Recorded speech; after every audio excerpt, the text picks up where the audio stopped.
Good morning. Whoops, got my microphone on here. See if this is.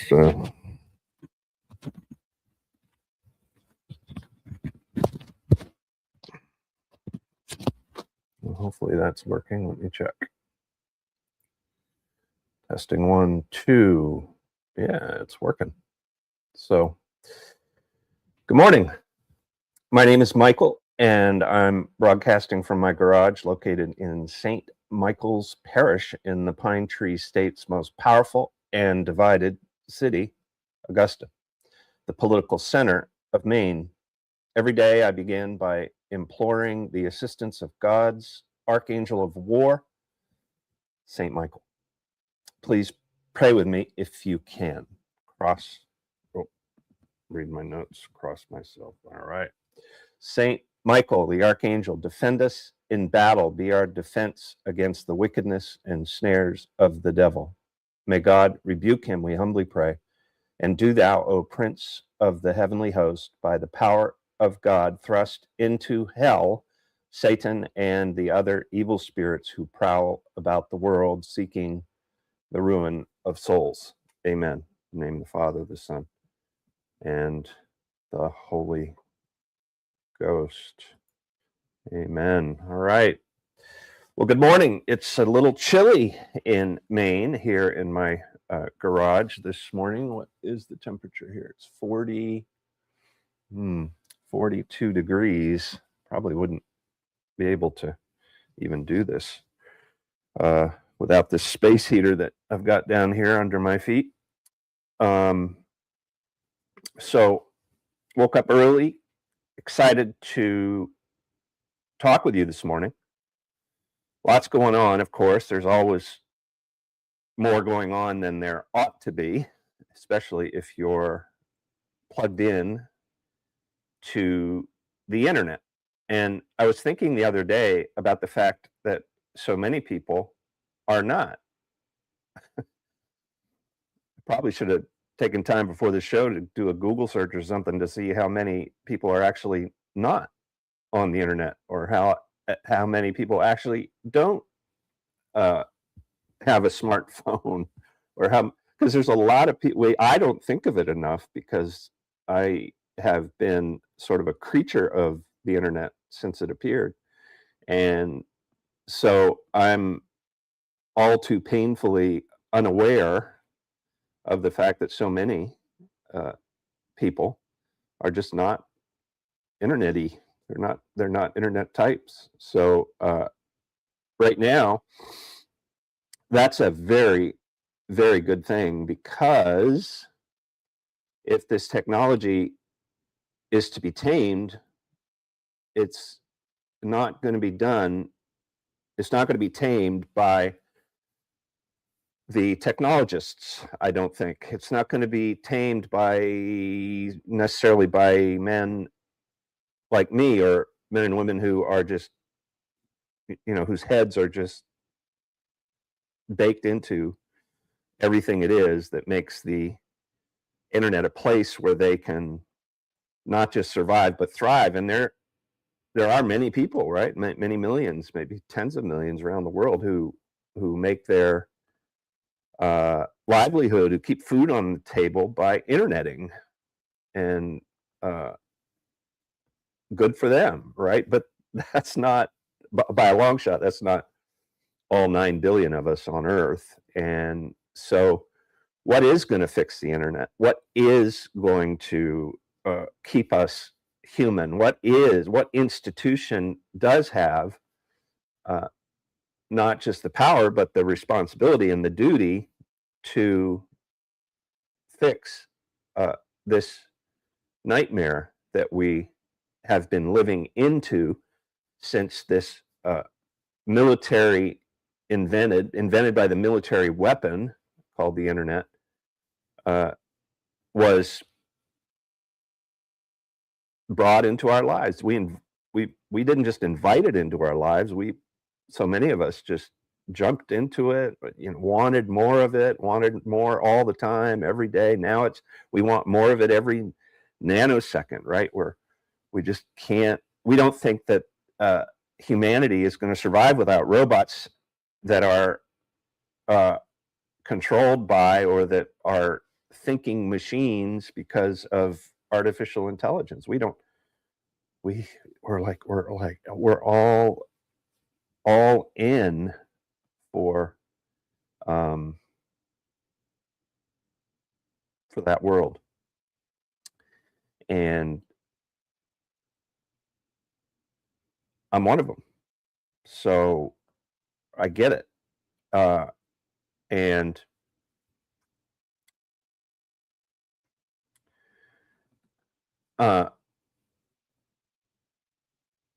so what institution is going to fix this?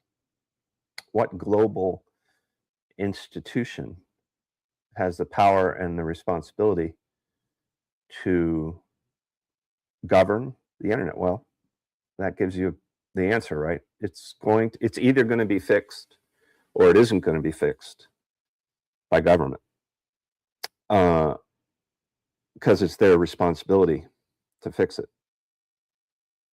And it's the duty of religion, Christianity, especially in the West, to make sure that the government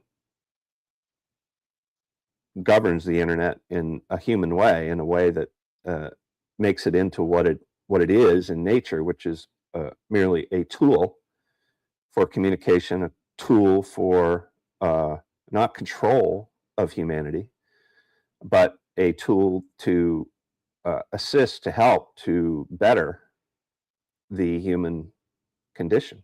It's just like with all technologies, it's going to be the society through the government, through laws that are informed by morality, that we're going to tame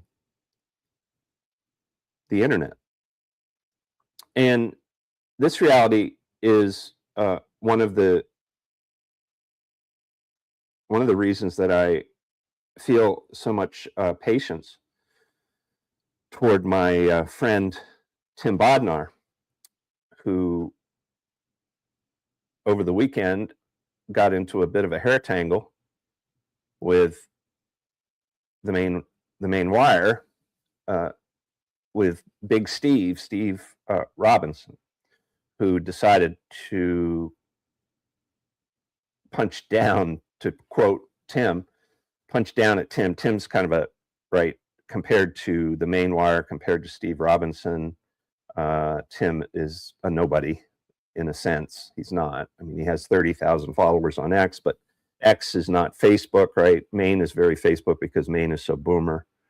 All of our young people leave Maine and go to get work elsewhere, and so we're continuing to become a more and more aged state, and X is on the right. It's on the extreme of social media, whereas Facebook is kind of perceived to be in the middle, the moderate middle, the sensible center of social media, Facebook and Instagram. So Tim is a phenomenon on X, not so much on Facebook. And Steve, of course, Steve Robinson has all kinds of money. Tim has no money, but he's got a bit of a following over there on X. And so anyway, he changed his banner to the Main Wire Cutter. Main Wire is Steve's publication. This is a neoconservative rag that does everything it can to divert attention away from a discussion about what's really going on in Maine, which is the fact that we can't even think a negative thought about Jews.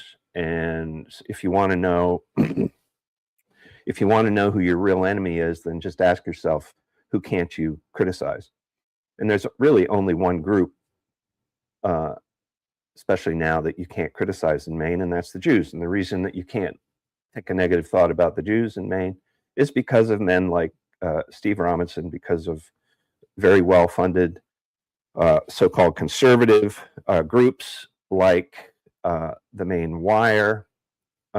That's why you're granted permission. We're all granted permission by legacy media and by most of the influencer media, the alt media now. We're all granted permission to beat up, at least in America, to beat up on Muslims and to hate on immigrants and to complain about the Chinese growing pot in 300 or 400 homes in Maine. And and we're allowed to fight over the typical bathroom thing that's been going on now for over 10 years. Let's spend all of our intellectual, political energy on fighting over who uses the bathroom, right? So all of this permission is granted by the Jews. It's a religious issue. It's a spiritual issue, and nobody is allowed to say that. No, you're not even allowed to think it in Maine. And so why is that? It's because we bought the lie, the propaganda. It's over a century old now. The Holocaust narrative, to quote the book written by Dr. E. Michael Jones, it's a story. The Holocaust thing is a story. Stories aren't good or bad, but they can be true or false, right? Well, they can be good or bad, but the Holocaust story is mostly myth. It's mostly manufactured to give the Jews an edge so that they can establish themselves in the Middle East in the world's only ethno state, the only state that's allowed to be ethnically Jewish, right? It's Jewish. It's a Jewish state. America's not allowed to be that way. We're not allowed to be Christian. We're not allowed to be any religion, right? And then when America became an empire, democracy was separated from religion, and we forced this First Amendment idea on the entire planet and linked it up with the idea of democracy. So to be a democracy, you've got to be able to be free to look at porn. You've got to be free to look at porn, but you can't be free, to think a negative thought about Jews, right? That's why Maine is in the mess it's in. It's why your family is falling apart. Why you're divorced 3 times. That's why your grandchildren your grandson is wearing a dress. It's why the teacher in your kindergarten is prepping your grandchild to wonder, be confused. What gender am I? Does it have anything to do with my body parts? I need to think about this. This is obviously very important because my kindergarten teacher is telling me that I can't be a hater and that I have to be tolerant and I've got to, right? This is it. You did that. You did that. I did that. We created this world. We did. Not the Muslims. We listened to the propaganda. We absorbed it. We watched the movies. We were entertained by the television shows. We Protestants, I'm no longer Protestant, I'm a Catholic, but we Protestants went along with this Judeo-Christian thing, mashing up the Jewish ideology, religion, ethnicity, whatever you want to call it, mashing it together with Christianity, which is new, by the way, very new. It's not an idea that had any real currency from, pretty much the time when the Jews, the Pharisees, and the Sadducees killed a guy named Jesus Christ, killed their Messiah. Pretty much from that time until the mid to late 19th century, the whole idea of a Judeo-Christian mashup was not a thing. It wasn't a thing. Christianity was the fulfillment. The new covenant is the fulfillment of the old covenant, and the Bible was recognized 300 or 400 AD by the Catholic Church as inspired by God, and it was called canon, the canon of the Scripture. And it was the Catholic Church that said that. I learned this morning that the Jews the Sadducees had a different set of Old Testament books than the Pharisees did. The Jews never developed a canon. Christianity did that. 300 or 400 AD, they did that. And that recognized canon survived until Protestantism, when Protestantism deleted a bunch of books from their Bible, and the Catholics still hold to the canon that they recognized, as far as I know, that they recognized back in 300 or 400 AD. So I thought that was kind of an interesting aside. I saw that in an X post this morning. So back to Tim. So Tim Bodnar, who I got to know this year and got to meet. So this is his X account, and he entered into a let's see where I'm looking for X. It's so much fun being my own producer here. Social, what happened to it? Oh, view tab X. Okay,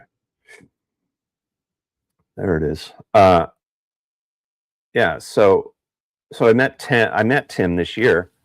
Earlier, I was kind of forced into. Well, no, I met him not by force, but at the same time that I was reconnecting with a former employee named Michael Hine about a year ago now.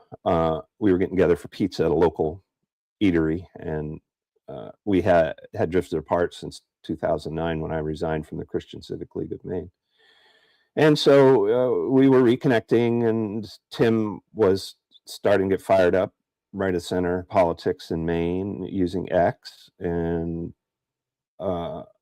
Hine decided that Tim and Jen Bodnar are evil people, and so he forced me to decide between the two of them, and I decided that Mike was not being prudent in his work, his political work, and so he forced me to choose sides. I told him I didn't want to, but because he forced it, I liked him a lot. I liked him. And this is one of the reasons I like him. He fights. He's a fighter. He's a guy. He's a man. He speaks his mind. If you follow him at all on social media, it doesn't take long to see that Tim is going to tell you what he thinks, and he's going to do it publicly most of the time. I've never had an experience with him where he violated my trust, because I also enjoy a private relationship with Tim through direct messaging, and I've met him in the real life, and he and I have had a lot of private conversations, and we've more private conversations actually than public, and not once has he ever violated a trust. Not once, not even a hint of it. And he's a very unique fellow, which is why I enjoy him so much. So when I say he's unique, most of us aren't gonna, when our wife is might be dying, when his wife Jen has Parkinson's, and she had a very traumatic experience this summer that put her in the hospital, and Michael Hine just doubled and tripled down on his hate and his attacking them on for personal moral indiscretions in their past. Not just indiscretions. I mean, yeah, you can make a case that Tim, he's he swears a lot. He smokes pot. He was trying to help a guy, and he ended up getting all bollocksed up with the daughter, and that became, not in any immoral way, unless you decide that smoking pot is immoral, and maybe thinking it's okay for a 16-year-old whose father allows her to smoke pot. I mean, the point I'm trying to make there is it gets complicated, because Maine is such a mess. when it comes to any kind of consensus on drugs, on sexuality. We have no consensus. This is where we fight the hardest, is over drugs and sex and marriage. And these are the things that we've allowed to drift away from us as a civilization, as a society, as things upon which it's essential to develop legal agreements, legal and moral agreements for all citizens, for the entire state of Maine, and put them into law, put them into the Constitution. We don't do that anymore. We look at those issues as the proof that we're free. Well, what does free mean in Maine? Well, it means you're free to to shack up with a man, have sex with him, and become a groomer of children. That's what makes you married. Those are the real victims, right? Those are the people you don't want to criticize at all, because this is Maine, and we're tolerant, and we're diverse, and we help our victims in Maine. We respect our victims. I've never thought, and never will think, that a couple guys who are having sex with one another and grooming children who deserve to have a father and mother are victims. They are not victims. I'm not sorry. They're not victims. Maybe they're citizens of Maine. I mean, legally, it's okay. It's okay for them to call themselves married in Maine, all that stuff. It's all legal, but it will never be moral. It's not natural. It'll never be right. In fact, it's profoundly evil. It's satanic even. But yet, that's the marker. Those are the people we have to worship, because they're victims.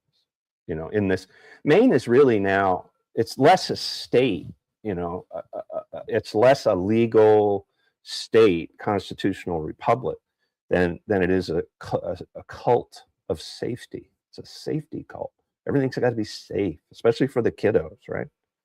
And if it's not safe, if we're not elevating the victims so that they're absolutely protected by the school board, so if the guy decides he's a girl, they better be able to go into that neutral bathroom. I guess they're building a neutral shower room somewhere, some school in Maine. I saw that the other day, where there's not going to be any gender. It's a shower room where little girls, impressionable girls and boys, can go to shower in the same space. I guess it's in Western Maine somewhere. All this stuff is so nonsensical, ridiculous, insane, evil, satanic, but yet here we are. It's all we think about. It's all we talk about. So Tim's wife, Jen, is like maybe on her deathbed, and Tim kind of loses it because, a lot going on for him. And he goes publicly, and he just, well, one of the things that happened is, about that time, Hein found an old image that was on the internet from over 20 years ago, when the two of them were into sadomasochism, speaking of sexuality, right? And what impressed me so much about Tim's response is of course, he had to confess it, right? But he kind of went beyond confessing it. He really gave anyone who wanted to listen to it, to hear his response, a glimpse into his pain, into his emotions. It's one of the things that Tim is, more than anything else, is emotional. He's very, very emotional, very passionate, brilliant, skilled, very, very skillful on X, especially with video, media. He's producing these AI-driven political songs all the time, like 2 or 3 a day, it seems like. He's so creative and so productive and so frequent on X. I've actually wondered if he isn't. Like, who's he paying? Where's his team? But I haven't, for the year that I've been talking to the guy and enjoying the relationship, I haven't gotten any evidence that Tim has a team, that Tim's got a payroll. I know he's got friends. He's got some friends at the national level, I mean, with 30,000 followers on X, I'm sure he's got acquaintances, and maybe he's got people who produce stuff for him, and he hasn't told me or whatever. But um, all the evidence would suggest to me that this stuff that Tim's putting out is Tim. It's coming out of his brain. It's all coming out of his creativity, his imagination. And I'm learning so much from looking past, or maybe that's not the right way to say it. I'm learning so much from looking through Tim's foibles, Tim's mistakes, maybe even Tim's sins, to his heart for defending the innocence of children in Maine. That's what I see in this guy. That's what I see in his wife, Jen. I see a deep, much deeper than Steve Robinson. Steve Robinson is very well paid. He's got a big budget. He's the go-to right of center journalism dude, right? And I don't want to take too much away from the guy, but come on, compared to, and so now he's punching out, he called Tim a weirdo. Now, some have said Tim, overreacted this weekend, but hey, Tim's been put upon all year, and we're approaching the end of this year. And I really want 2026 to not be a repeat of or a continuation of 2025. I really want to see us start to make some progress, start to turn a corner in Maine. I don't think we need to move into the Christmas season and move toward the end of the year and the beginning of the year by taking Mike Hines' advice and beating up on Tim and Jen Bodnar. I think this is completely illogical, unreasonable, there's no sense to it whatsoever. Like I say, Tim's okay, so you don't like the fact he smokes pot. Okay, you don't like the fact he throws F-bombs all the time. Okay, you don't like the way he lived his life 20 years ago, or maybe you don't like the way he lives his life today religiously. I don't agree with him on everything. I mean, he's a very strong Calvinist Protestant. I'm not. I'm a Roman Catholic. But so what? So, I mean, we got such bigger fish to fry in Maine right now. Why is it that nobody of any consequence, with any power, nobody, no institution, no leader, nobody can even think a negative thought about Jews? Why is that? Tucker Carlson lives in Maine. He's starting to write. I mean, Tucker is he's like, whoa, right? When it comes to this issue, he's leading the pack really in just asking questions. I feel like the guy is kind of the perfect, has the perfect personality for this role. That sort of aw shucks demeanor. And I agree with him on his narrative related to Israel and the Jews. I agree with every part of it except the fact that he can't think of the Jews as separate from all Jews or from every single Jew. Jesus was a Jew, right? Mary was a Jew. Paul was a Jew. They were all Jews, but they weren't the ones who killed Jesus Christ. That would have been the Pharisees and the Sadducees, would have been the Jews. A group called the Jews were the ones who killed their Messiah. They killed him. And ever since that time, there's been this tension, especially in Christian nations, because what happened with Christianity after they decided to kill their Messiah is Christianity, by definition, decided to embrace him as the Messiah. So what is the issue in Maine today? What is the issue in Maine today? The issue is the Jews. They are the ones that want pornography as a definer, as the definition of freedom. Yeah, we're free because as adults we can look at porn. Who wants that? Do Christians want that? When did the bishop put out a statement saying we need porn to prove that we're free? I don't know. I missed that, I guess. You'll have to put that in the comments. That, yeah, the Bishop of Portland is the one that said pornography is proof that we're free. I mean, was it Christians who, were there 400 groups after the abortion overturned?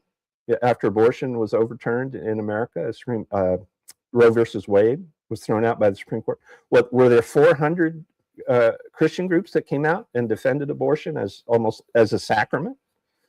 No, there weren't any 400 Christian groups that were beating the drum for abortion, but there were 400 Jewish groups that were. When it comes to gay marriage, I mean, what religious group thinks that's a good idea? Christians?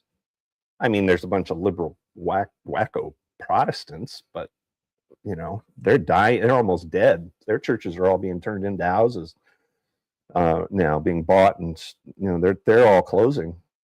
No, it was Jews who defended gay marriage. Not all Jews, but the Jews. What about another big one?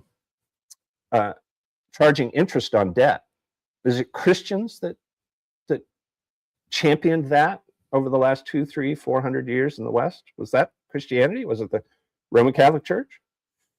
No, because there's actually they do not support charging interest on a debt. They put up with a moderate amount, a little bit, but they use the word usury and they condemn usury. And the Roman Catholic Church does. Protestantism is all over the place, like it is on everything else. It's all over the place. But usury, right? Who's the big pusher of building a credit-based economy, going with fiat currency, creating the Fed, the Federal Reserve? Where's that? Where's the religious support for that? Oh yeah. Oh, that would be the Jews. But nobody can say it. Not only can you not say it, you can't even think it. And the biggest reason that's true in Maine is because of eschatology among Protestants, evangelicals. So looking at Revelation, Daniel, Ezekiel, combining all of these ideas from mostly from the Old Testament, but also from Revelation, and turning it into a gloom and doom future, gloom and doom eschatology. That's the theological word to describe future things. And the Jews factor heavily into evangelical eschatology. In fact, the nation state of Israel and the third temple and all that stuff is identified with that group, conservative evangelical Protestants. They've lost the kids, though. There's a lot of evidence to suggest that younger Protestant evangelicals are abandoning, or have abandoned, or for the most part have abandoned, that ideology. That, well, let's call it a theology of future things. They've abandoned it. They don't want to have any part of it. They're looking at Israel and concluding that it is genocide that they're doing, and that has led them to even good evangelical young men and women to question what they were taught in Sunday school growing up. I mean, we've reached a point where there's, with Tucker and Candace and Nick Fuentes, this is the conversation that is being had, but it isn't happening in Maine. We aren't having it here yet, and which means that Maine is missing the train. To use an analogy that Dr. E. Michael Jones uses all the time, the train of Logos, he wrote a big, thick book entitled Logos is Rising, Logos Rising.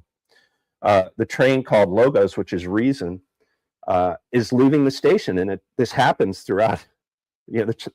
God, if you think of God and history as a train that's on a track that's going in a direction, it's not going in a loop, it's not going in a circle, it's going someplace. History is going someplace. And Logos, the train, is leaving the station right now. And so, and it has everything to do with being honest with ourselves and with one another about the Jewish relationship to banking, the Jewish relationship to war, the Jewish relationship to pornography, the Jewish relationship to supremacy, supremacist ideas about their religion, their ethnicity, whatever it is. If Maine doesn't get on the Logos train, it's going to be left behind. The train is leaving the station. The world is reasoning about what's happening in Gaza and the West Bank and the Middle East, and the entire world has pretty much come to the opposite conclusion, that the United States and Israel are defending with respect to this Jewish supremacy, and the whole world is moving on. They're getting on the train and they're moving on. Now, Maine is a small enough state so that we could maybe, I don't know. Maybe there's time. When I hear Dr. Jones talk about this train analogy, I think of Tucker Carlson being on the track chasing the caboose, but the train is picking up speed, and I'm not sure he's going to grab the railing and get on the train. I feel like Candace and Nick Fuentes and Michael Jones, of course, they're on the train. I like to think I'm on the train. But the train, Israel is not going to be allowed to get away with this, with genocide. The world isn't going to allow it, nor should it. The church, Christianity won't allow it once it finds its, once it rediscovers its masculine edge.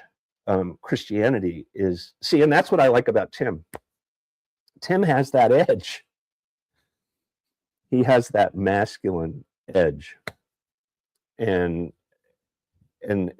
it's so needed right now. We need that so much more than we need than we need Big Steve's big money attitudes about about issues, and what he thinks is the content that's worthy of conservative political attention. I'm glad he's there. The Maine Wire does a lot of good journalism. It's a little bit of a balance to the legacy media, but the truth is not being discussed in Maine. The truth. Again, why is your family a mess? Why are you so confused in your head? It's because you're being psyoped on Facebook, on X, on Instagram, on the internet, by websites, by politics. You're being engineered socially, social engineering, using psyops that are driven by algorithms that are now being weaponized with artificial intelligence.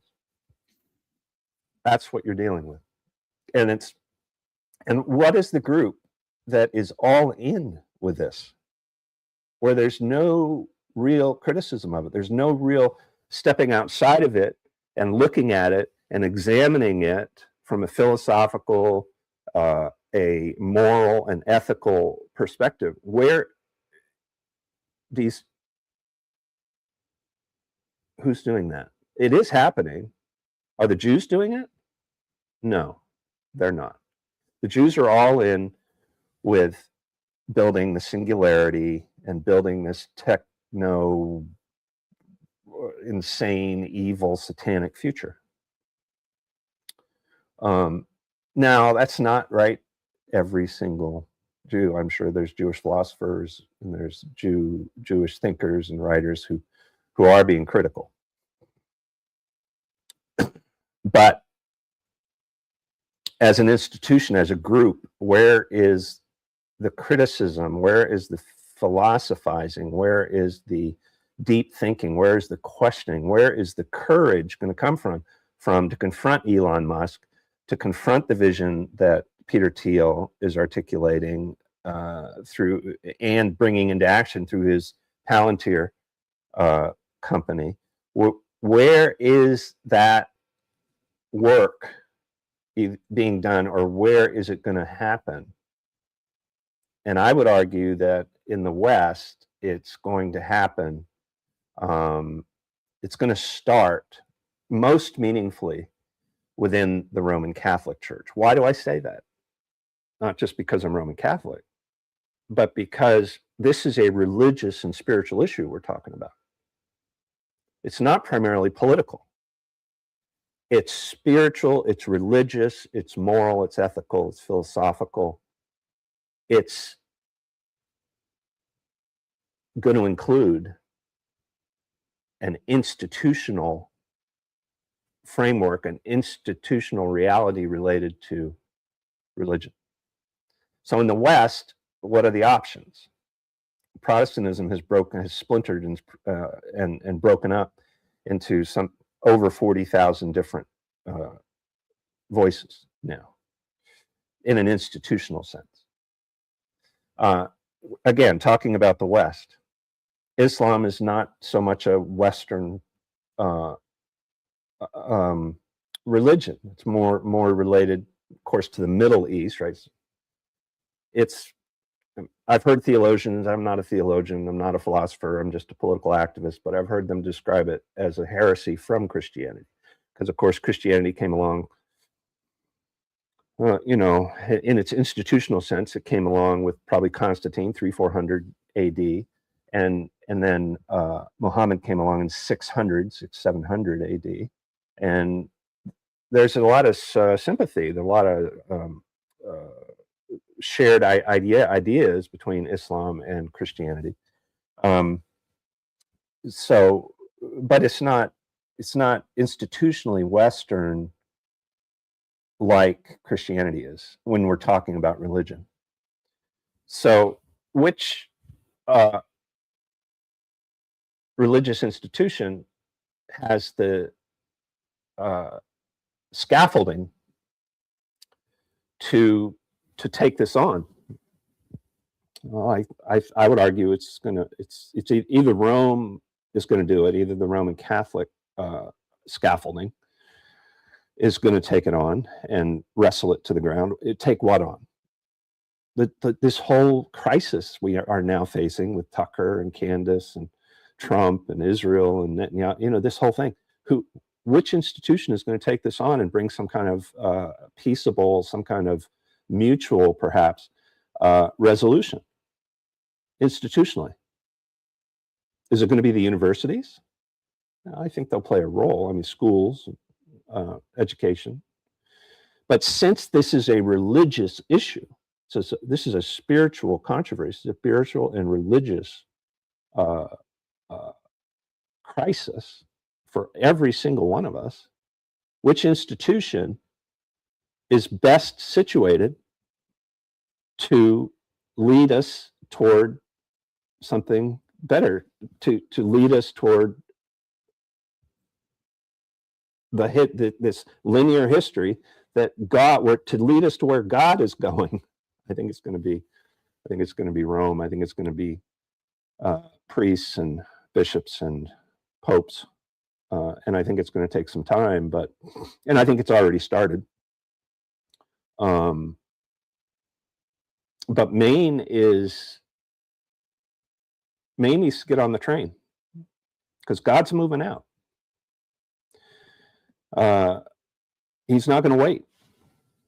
And if we can choose not to get on the train of logos. We can choose not to reason about these things. We can choose to turn Tim and Jen Bodnar into some kind of existential crisis. Or we can choose to believe Big Steve when he says they're weirdos. Yeah, Steve could have said something a lot worse, right? So I've invited Steve and Tim to come on this live stream anytime and talk it out. Why does Steve think Tim's a weirdo? Why did Tim feel he had to go to war and and burn all of his bridges? Fair questions. Let's talk about it. I mean, we've got the internet, we got live streaming, we've got all of this. This is what we've got now as humanity with the internet. We've got this amazing opportunity to talk to one another live. And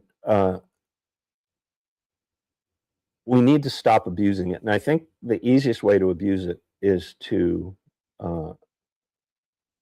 think overly much or to value too much clicks and likes and numbers. And I've been guilty of that my whole life. I'm guilty of it today, right? This StreamYard thing that I'm using shows me that there's 6 people watching. Now I'm streaming on YouTube. How many YouTube users are there? A trillion? I don't know. I'm streaming there. I'm streaming on X, right? 2 of the biggest live streaming platforms in the world. And then I'm also streaming at my own michaelheath.tv. And this program is showing me that 6 people are watching, just 6 people. And I allow myself to believe that number. And I shouldn't. It's wrong for me to believe that number. Because there's so much foolishness with numbers based on marketing and whose axe needs to be ground, and they can manipulate. Maybe there's not even 6 here, maybe there's only 1, but the point is it doesn't matter. What matters is that it's 6:47 a.m. in Maine, and I'm here live in my garage talking to you. It's that simple. And you can be anywhere in the world and you can listen to me. You can actually make a comment. Somebody did make a comment, and I'm not paying attention.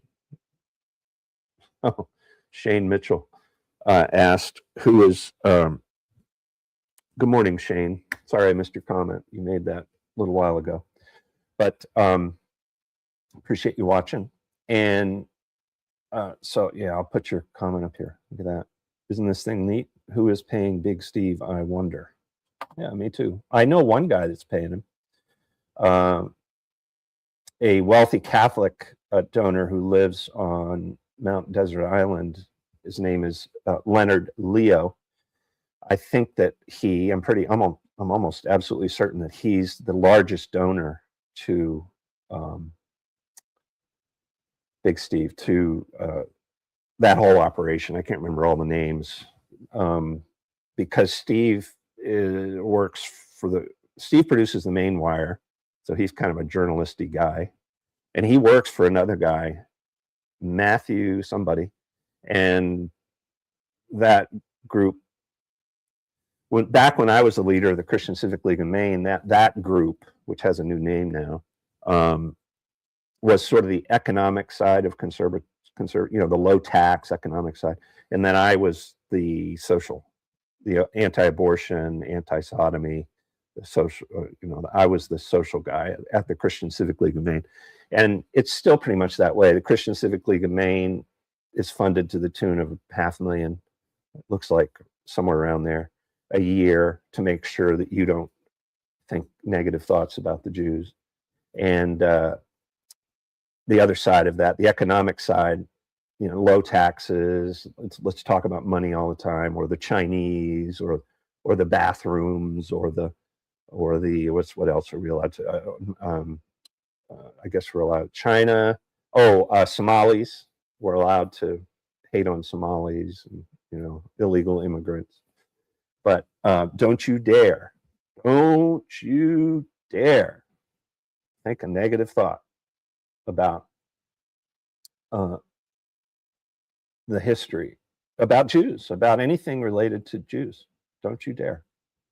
Even though they've played a massive role in to get us to where we are today. But who's they? The Jews as a group in the West.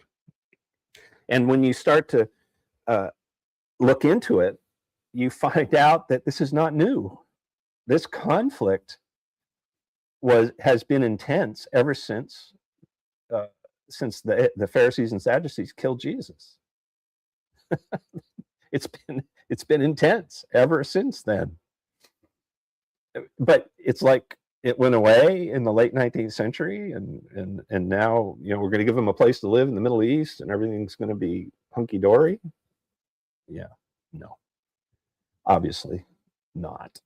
And now America has surrendered its nationhood, its sovereignty, to a foreign state, Israel. It's clear. I voted for Trump. I voted for Trump all 3 times. I did not vote for this. I didn't vote for what he's doing with big tech, with AI. I didn't vote for what he's doing with war, with Venezuela, with Ukraine, with the Middle East, with Iran, with Taiwan, with China. I didn't vote for that. He promised not to do that. From what I heard, I was paying pretty close attention. And I didn't vote for this obsession that he has with Miriam Adelson, and her $100 million. I didn't vote for this obsession that he has with Jews. I didn't see it during the campaign. Not what I see now. It's ridiculous. It's like a whole different guy. Now, I'm told, I guess he was bailed out when he got into all kinds of trouble with casinos in Atlantic City. It was the Jews who came in, maybe Russian Jews, I think, came in with a bunch of money and saved his butt. So anyway, there's obviously a connection to the Jews because he was in real estate in New York City. And Judaism has played a big role in that city for well over a century. So no mystery there that but his obsession with it, you know, his supremacist actions related to it, it's now driven a good woman out of the Congress. Marjorie Taylor Greene is quitting. It's just it's got to stop, right? Because it's leaving. We're all losing our minds, losing our families, losing our souls. It feels like now, and it's got to stop. So, if any of you are connected to Tim, I may send him the link. I got to get headed off to Mass here in a minute. I'd sure like for him to have it. I'll probably send it to him later today. But please let him know what I've said. And I'm serious. If Steve, I'd love to have Steve on to talk about anything I've said. To talk with anybody except for a troll. I'm not going to waste time on trolls, but like to talk to, you know, this is becoming so beyond serious, what we're all facing here. I don't need to tell you that. You know it. You feel it. You're dealing with it. And the only way we're going to be able to solve it is to come together as a state, you know, all Maine citizens. I don't care if you're Somali or Muslim or Christian or not. If you're a citizen of Maine and you're sincere and if you're not here to take our money and send it to Somalia and create a militia or run for office or whatever this latest dust up is over this one Somali guy, then you're welcome here. You're welcome to be a citizen of Maine as long as you take the oath and you swear to follow the Constitution. Of course, it'd be nice if the politicians would do that. I mean, they're the ones who should at the head of the line following the Constitution and enforcing it. But they're the last. That's the last group that I expect to not listen to their lawyers who are being paid by somebody. I wonder who. I don't know who it is. But so I will be back tomorrow morning at 6 a.m.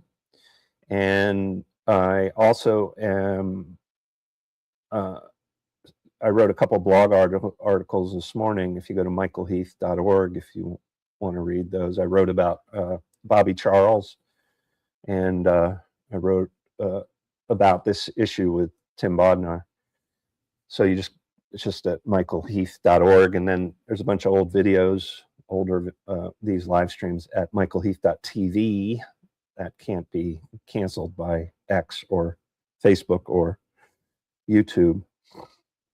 So lots of stuff out there, and would love to hear from you in the comments or email. My email's been running there the whole time. Really appreciate you taking time to be with me. Shane Mitchell, I know Shane Mitchell is here, and apparently there might be 5 others according to the metrics, the technology. So God is good. Let's close with the Lord's Prayer. Our Father, who art in heaven, hallowed be thy name. Thy kingdom come, thy will be done on earth as it is in heaven. Give us this day our daily bread, and forgive us our trespasses, as we forgive those who trespass against us. Lead us not into temptation, but deliver us from evil. In the name of the Father, and the Son, and the Holy Spirit. God be with you today.